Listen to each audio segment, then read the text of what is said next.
De vuelta con Cerrando la Noche, y como ya es costumbre para esta parte del programa, damos entrada a nuestros invitados. El invitado de hoy, hace unos días se nos había perdido, porque con tiempo pero siempre está ahí, muy frecuente. Siempre está ahí, uno llama para otro asunto, para consulta. Siempre está activo.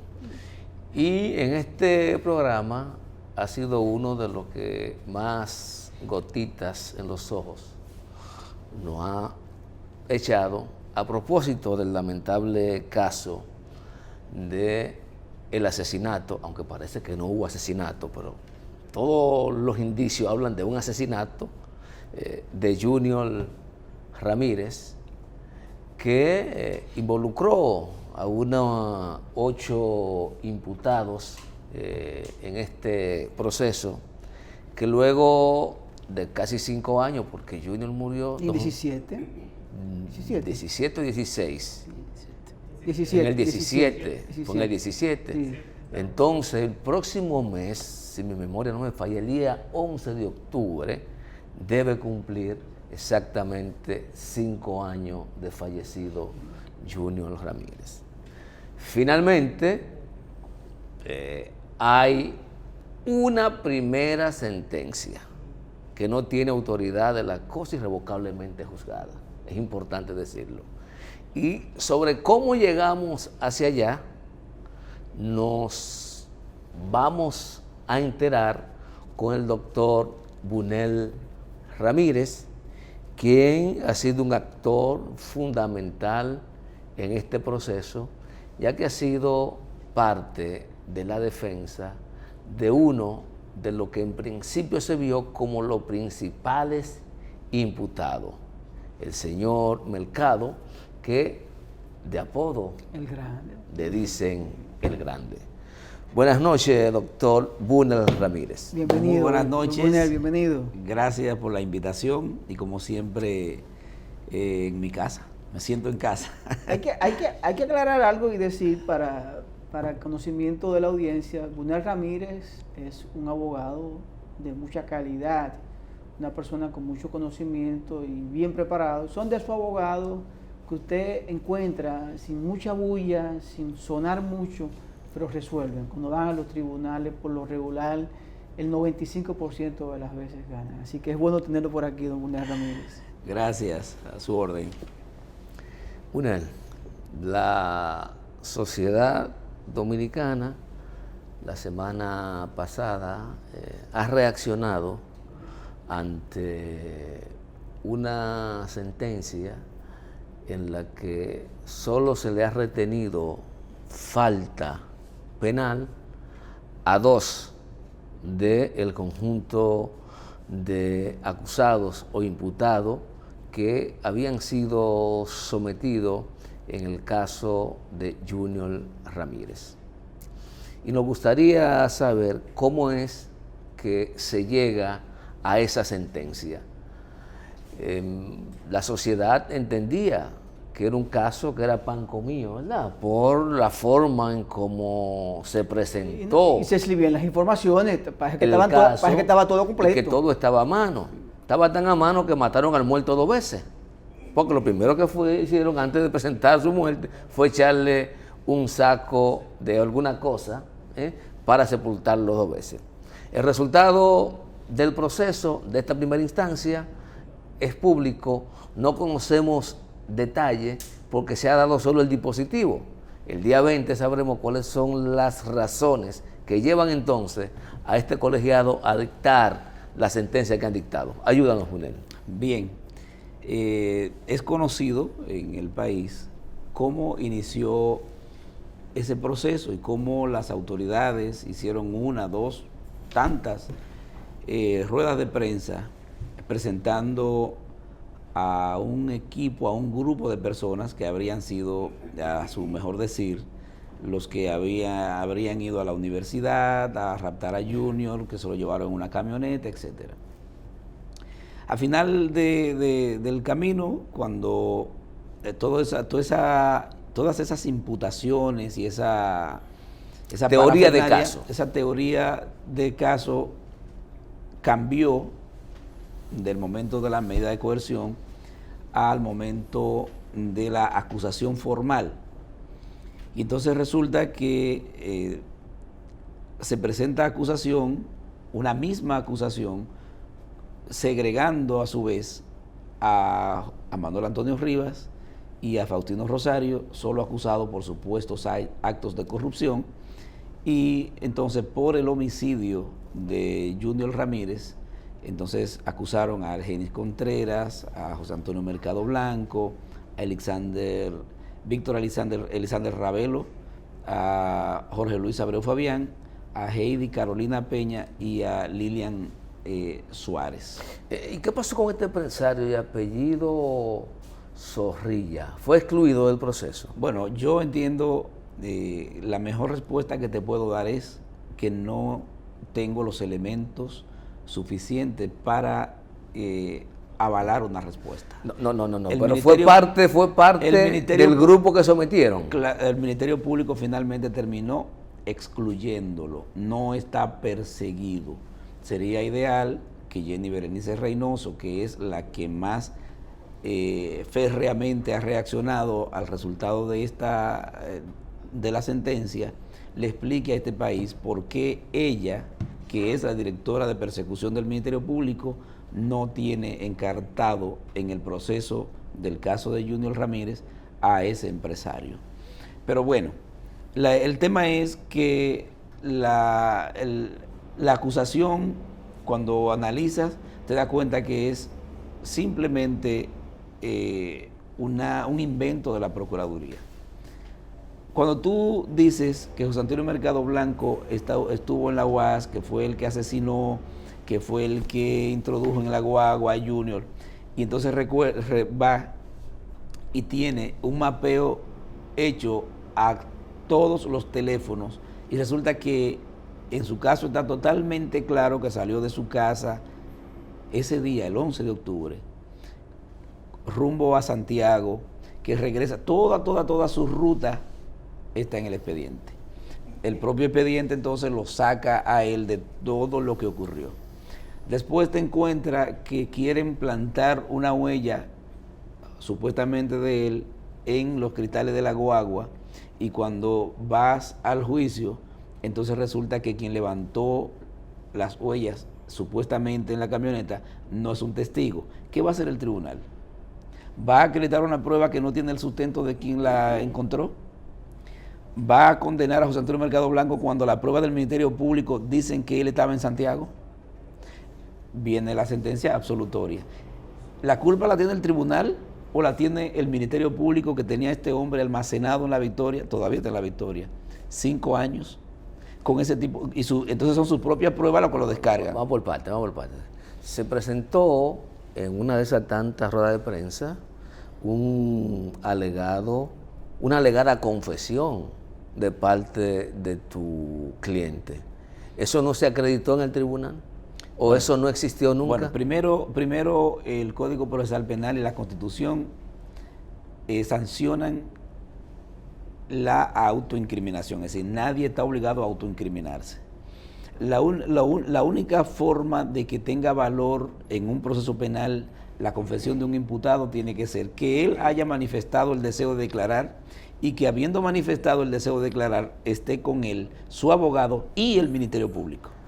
Por consiguiente, un hombre que estaba maltratado, torturado en la policía, que por cierto, el Grande dijo quiénes lo torturaron en la policía, y dijo que la fiscal investigadora de ese momento tenía pleno conocimiento de esa tortura, y la llamó por su nombre. Entonces, ese documento obviamente no tenía ningún valor, solamente era para el morbo del momento, para publicarlo y presentar a José Antonio Mercado Blanco como el supuesto asesino, para más adelante ser las mismas pruebas del Ministerio Público de mentir esa charlatanería, como una llamada que ustedes recuerdan, que supuestamente existió entre él y Argenis. Él estaba preso en la policía, es de un teléfono de la policía, y un policía atrás soplándole lo que quería que él preguntara. En esas condiciones es que se produce aquello. Entonces, el Ministerio Público lo que tiene que examinar sus protocolos de investigación, sus metodologías, porque En el caso de Algeni Contreras, que es donde está como la discusión seria, señores, el tribunal no encontró prueba directa. No encontró prueba directa que lo vincule con el hecho, sino pruebas indiciarias, que me atrevo a adelantar. Me atrevo a adelantar que la Corte va a tener que revisar muy bien esa sentencia. Nada, no se demostró que él haya disparado, no se demostró que él estuviera en la guagua, no se demostró nada, simplemente como él y Junior tuvieron conversaciones de WhatsApp, que el mapeo lo coloca en la universidad, que al final de la noche la guagua es él quien la lleva a guardar a donde una persona. Esas son las pruebas, esas y no otras son las pruebas por las que el tribunal infirió que fue él la persona que lo mató. No duden que la Corte revoque esa sentencia. Ahora, yo quiero que tú sepas que de manera fehaciente, para ponerte parte de la debilidad de la investigación, el mapeo telefónico y el mapeo de las cámaras o el levantamiento de las cámaras en el caso de la guagua con Algeni, que sale del agua, llega hasta el 9 de la autopista Duarte.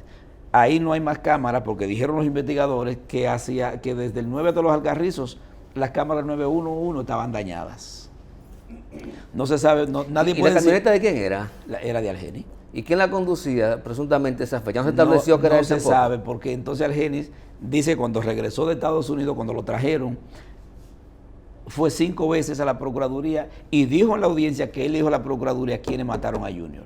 Y lo llamó por sus nombres e insistió que ese interrogatorio de él lo publicaran en la audiencia. Dijo quién mandó a esas personas a eso y sin embargo, eso es un tema que debe ser de interés público.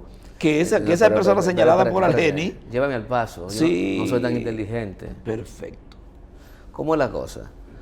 Cuando Algeni lo traen de Estados Unidos, él da su versión de los hechos. Él dice, yo no lo maté. Hablen con fulano, fulano y fulano, que ellos son los que tienen conocimiento de eso. Eso es lo que él dice. Efectivamente. Y a fulano, fulano y fulano, ¿no lo interrogaron?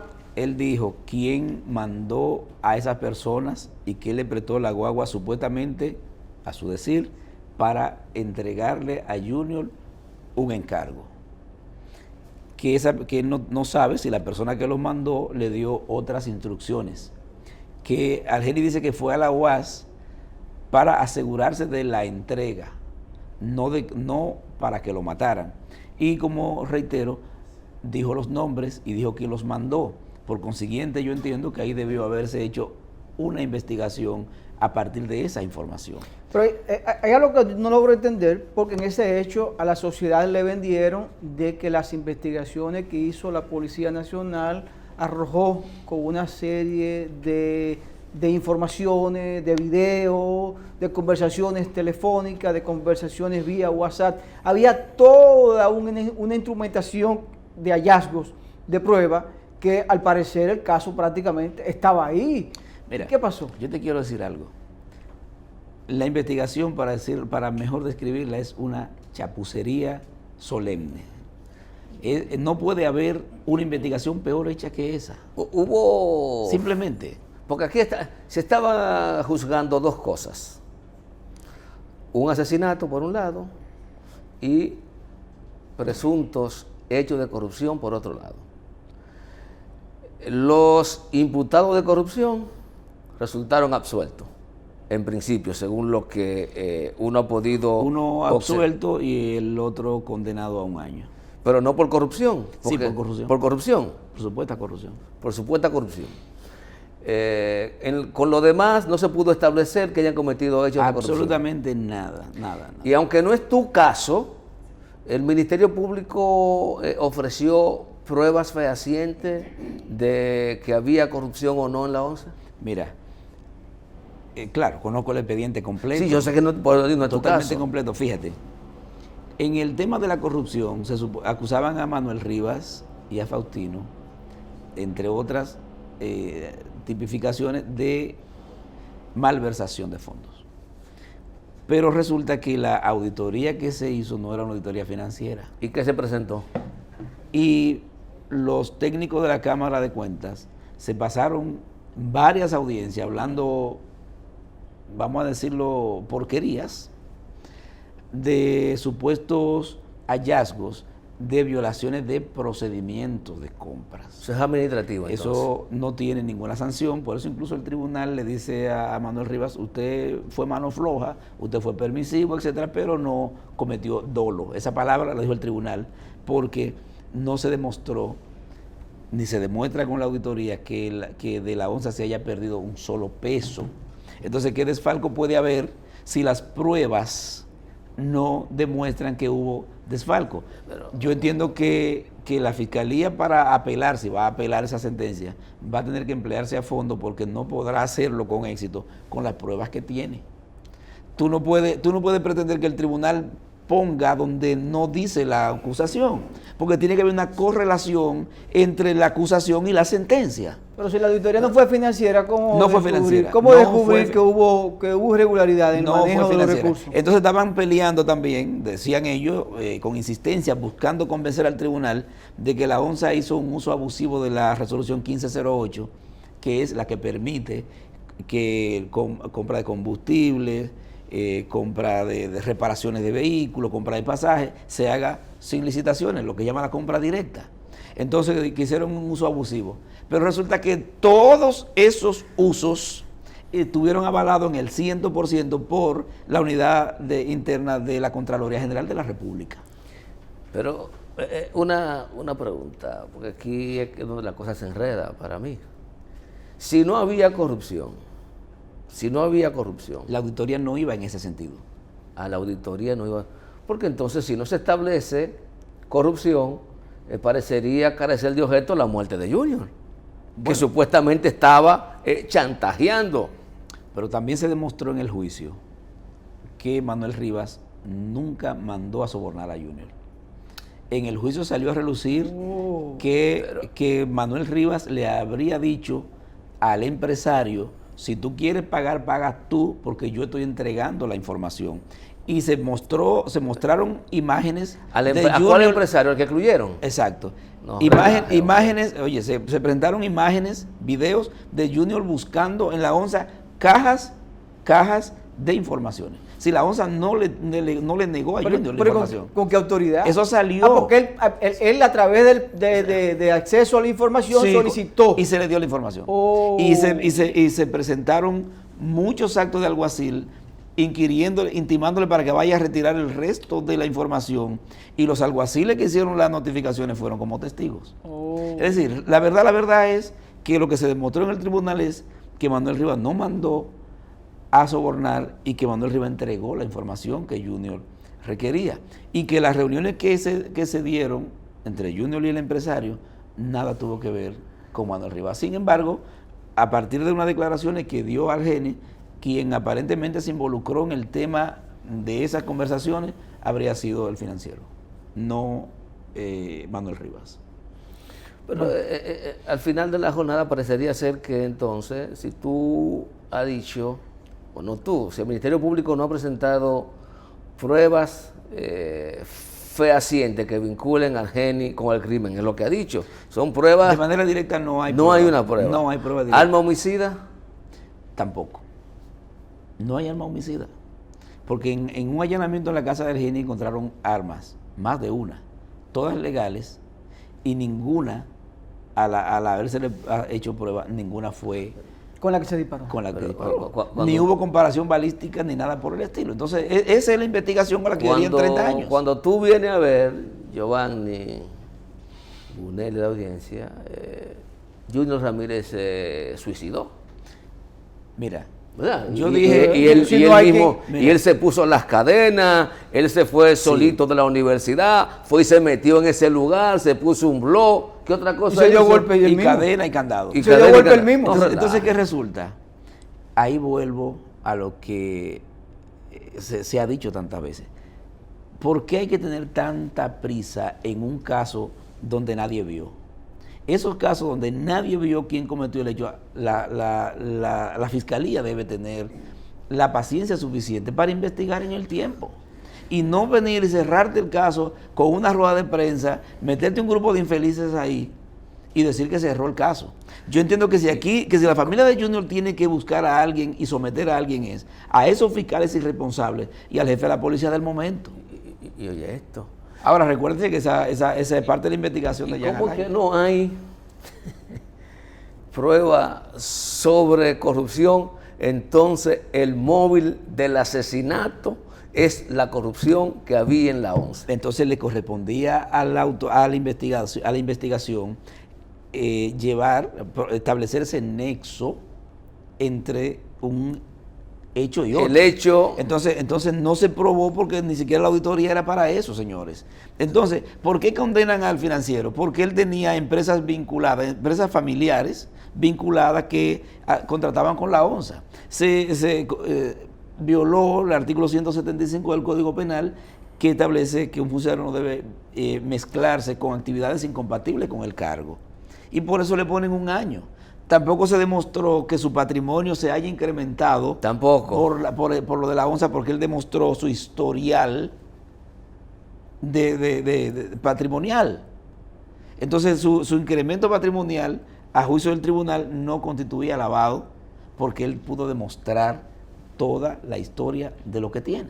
Bueno, tenemos que irnos a la Vamos a pausa, la pausa, Julio, con el permiso que esto da pena. del abogado Bunel Ramírez, abogado de la República Dominicana. Vuelvo, reitero, uno de sus abogados que usted tiene por ahí, que resuelven casos y que cacarea poco. Vamos a la pausa y volvemos con esta interesante entrevista con Bunel Ramírez.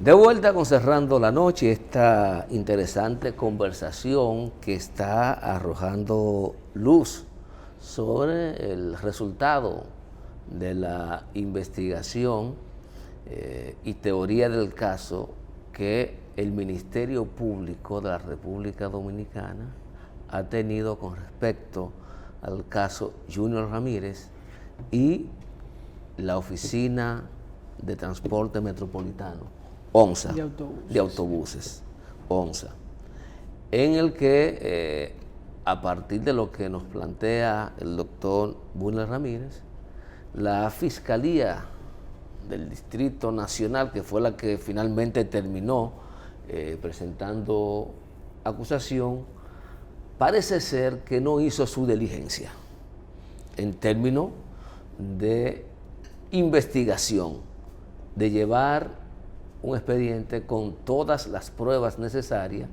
como para que no aparezcan las famosas excusas que siempre digo para que jueces construyan razones. Parece como que los jueces en este caso no han tenido muchas cosas que hacer. Mira, yo te puedo decir, y no me voy a cansar de decirlo, que la Fiscalía lo que debe es revisar sus protocolos de investigación, que no pueden estar suponiendo tanto. Por ejemplo, ¿cómo tú metes como cómplice de un asesinato a una persona que un día después llevó a alguien al aeropuerto?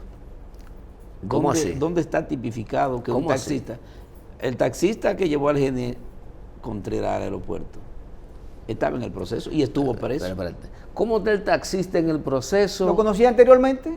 ¿Cómo Sí, que se conocía. ¿Cómo que el taxista está en el proceso y no el empresario? Yo necesito que alguien me explique Ok, eso. esa es una pregunta. La esposa de Algeni que estaba trabajando, mientras todo eso ocurría, estaba trabajando en el Banco del Estado, cerca de su casa, en una plaza que está ahí cerca de la casa de ellos. Esa muchacha estuvo presa y estaba en el proceso, porque supuestamente cuando allanaron encontraron armas en su casa y que esas armas eran del homicidio y que ella estaba custodiándolas. Yo no sé dónde guarda el marido sus armas. Espérate. Por eso esa niña estaba presa. Esa arma era del homicidio y se presentó. Dicen ellos, al final de cuentas no era el arma homicida. Esa muchacha, 5 años de su vida, tuvo más de 1 año presa y fue absuelta. El que se llama Víctor Elisander Ravelo Campos, su problema fue que Algeni lo llamó para llevar desde la casa de Algeni a la OMSA un vehículo que él tenía asignado, que estaba dañado, en una Ese grúa. mismo día. Creo que el día siguiente. Y buscar una grúa y llevar un vehículo que no tiene nada que ver con el homicidio. Ese muchacho todavía está preso en La Victoria al día de hoy. Salió absuelto, pero no ha salido de la cárcel. Y el grande estaba en Santiago. Si ustedes están entendiendo qué fue lo que hicieron. Armaron un expediente con todo el mundo ajeno al caso. Pero le voy más. La persona donde Argeni fue a llevar la guagua en la noche para que se la guarden, etcétera, que eso no se negó y lo dijo el propio Argeni, esa señora también estaba en el proceso, está en el proceso. Cuando todo había pasado. Entonces, esa era la gente que tenían presa, señores. Pero vamos a hacerlo sencillo. Entonces, Jenny Berenice lo que está peleando, yo no sé por qué. Ella debe pelear con Rosalba Ramos, que fue la que finalmente terminó esa investigación, con Olga Dinaya Avería, que fue que la inició, no con las juezas. Que ella no puede. ¿Qué quiere Jenny que hagan los jueces? Pero vamos a hacer algo sencillo. Vamos a hacer un ejercicio sencillo, Junior, perdóname. Usted y yo somos amigos, doctor, ¿verdad? Usted me llama, Giovanni, déjame ese vehículo en tu casa por la noche de hoy, que se me presentó un problema. Y yo como amigo me quedo con el vehículo en mi casa. Después que todo había pasado. Y la complicidad supone una preparación, una colaboración en la comisión de ley. Vamos a quitarle el traje al doctor Bunel de abogado de la defensa de uno. Del grande. De lo vinculado José Mercado. Al caso. Y conociendo a Bunel no va a tener problema en decir lo que cree. Doctor, ¿es materialmente posible que lo ocurrido con Junior Ramírez lo haya hecho una sola persona? No, eso es imposible. Eso es imposible porque primero debió producirse una situación dentro del vehículo, la camioneta tan socorrida, una Ford. ¿Y hay certeza de que él estaba en la camioneta de verdad? Porque imagínate, ahora yo cuestiono todo. Es que hay una relación entre la dirección del disparo, que por cierto, la experticia dice que fue un disparo desde la parte trasera del asiento del conductor. Bueno, ahí está claro que va más de una persona entonces. Bueno, pero la fiscalía quiso cambiar decir como que el problema fue en la parte de atrás. Y entonces quiso hablar y hacer que el perito dijera que por el ángulo del brazo, etcétera. Entonces ya hay un poco quisieron debilitar, pero ya estamos viendo las juezas, las 3 juezas y la fiscalía y la defensa fuimos a un descenso donde estaba la guagua para ver sus características físicas y poder entender el tema de la guagua. Entonces, no es verdad que esas juezas fallaron porque había algún buen mozo en el grupo y había que favorecerlo. Es que sencillamente la investigación es un mamotreto, es un adefesio. Entonces yo creo que el pleito de la Procuraduría, de Jenny especialmente, debe ser con sus pares, con sus fiscales que investigaron, no con las juezas que están obligadas, según el artículo 5 de la ley, ¿sabe qué? A apegarse a la ley. Y el artículo 22 le dice que hay separación de funciones. Tú investigas bien y yo juzgo bien, o juzgo como tú quieres. Esa es la realidad. Esa es la realidad, pero esa es la ley. La práctica muchas veces nos dice otras cosas, doctor. Yo no quiero darle la razón a Jenny Berenice, porque en este caso, al igual que en el caso de Odebrecht, la responsabilidad fundamental de cómo terminó ese caso es de la investigación. Y casualmente, el mismo procurador que encabezaba las investigaciones con el caso de Odebrecht es el mismo que encabezó las investigaciones con el caso de la ONCE. Eso es mucha casualidad. Y que ambos casos hayan estado terminando en la forma en que ha iniciado su final, porque en este caso apenas inicia. Mira, yo entiendo que obviamente investigaciones hechas por Jean Alain Rodríguez no pueden ser diferentes. No porque quisiera beneficiar a alguien, porque como tú puedes, por ejemplo, en el caso de Rivas, no soy su abogado, pero ¿en qué tú lo vas a beneficiar después que tú le echas tanto sucio encima, tanto lodo? Involucrarlo nada menos que en un asesinato y de corrupción. Lo que pasa es que él sí tenía un interés personal de tener casos sonoros para satisfacer un ego personal, que yo creo que ya es suficientemente conocido, que a final de cuentas sus investigaciones eran muy rápidas porque él iba muy rápido queriendo construir una figura. Entonces resulta, tú sabes cuántas cosas, por ejemplo, yo que he conversado mucho con Rivas, se han perdido. Muchísimos planes y proyectos de él. Que quería ser alcalde de Santo Domingo Este, que su hijo eventualmente aspiraría a diputado, ese entorno tenía... Sí, con ese hecho mal llevado, se cayeron muchísimos planes, muchos proyectos y cosas. Entonces, yo no voy a decir, no creo que él quisiera beneficiar a alguien, es que las investigaciones se hacían mal las investigaciones, por la prisa con la que se actuaba. Por ejemplo, te voy a decir algo, un peritaje de los teléfonos y todo, ¿quién lo hace? El investigador. Y yo te puedo señalar la mala fe de esa manipulación al grado que al grande lo hicieron coincidir en 2 celdas telefónicas por más de media hora. Señores, es imposible que un teléfono registre que está en 2 celdas telefónicas al mismo tiempo, porque en física eso es imposible. No, te dicen que los cuerpos no pueden. ¿Y tú sabes para qué hicieron eso? Hicieron eso para hacer coincidir al grande con Algeni en una misma celda telefónica, para decir que hubo una supuesta reunión. Hay otro aspecto que tú mencionaste que es importante y hablaste del ángulo del disparo. Así es. Que dice el experto. Que el disparo se había producido de la parte de detrás del conductor. Así es. Y entonces la fiscalía dice que fue desde el conductor disparando hacia atrás. Son dos cosas totalmente diferentes. Dice que no quiere decir que sea la realidad de que había una tercera persona entre el vehículo, sino que se trata de que por la posición en que habría disparado el chofer, pareciera que lo hizo una persona desde atrás. Ese es el mismo disparo que traspasa la cabeza y le da y rompe el cristal.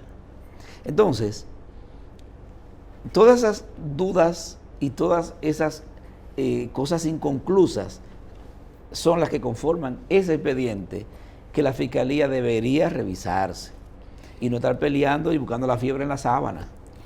Doctor, usted hoy ha dicho primicia y ha dado informaciones que pueden aclararle la mente de todos los amigos televidentes con relación a los diferentes casos que lleva la Fiscalía del Distrito y todas las fiscalías a nivel nacional.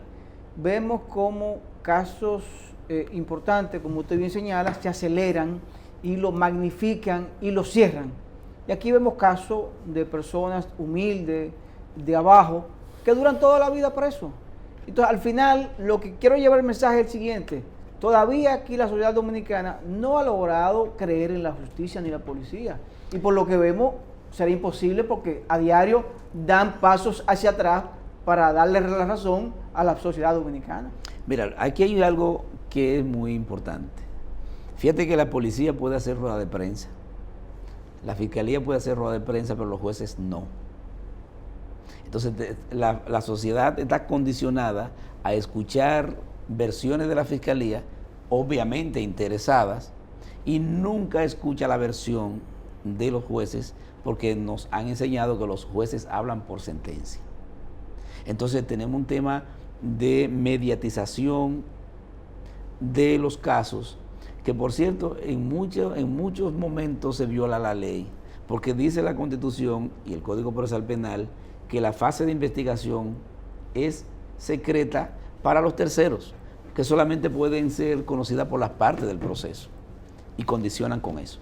Bueno, Junior, vamos a despedir al doctor Winer Ramírez. Gracias por toda esta primicia, gracias por mantener a la audiencia y decir las cosas que pasan en el país y que la audiencia no sabe lo que pasa en los tribunales, no sabe qué pasa con estos expedientes sonoros, importantes, de mucha envergadura, porque esas informaciones no llegan, pero usted se ha encargado hoy de darla a conocer al público. O sea que en el caso 11 Junior Ramírez realmente no hubo investigación, Winer. Para los fines es como si no la hubiera. Es muy mala. No, la pausa no. Gracias a don Winer Ramírez por haber estado con nosotros. A ustedes, gracias por la sintonía. Este equipo encabezado por Junior Espinosa y quien les salva a Giovanni Almonte. Nos despedimos y hasta mañana.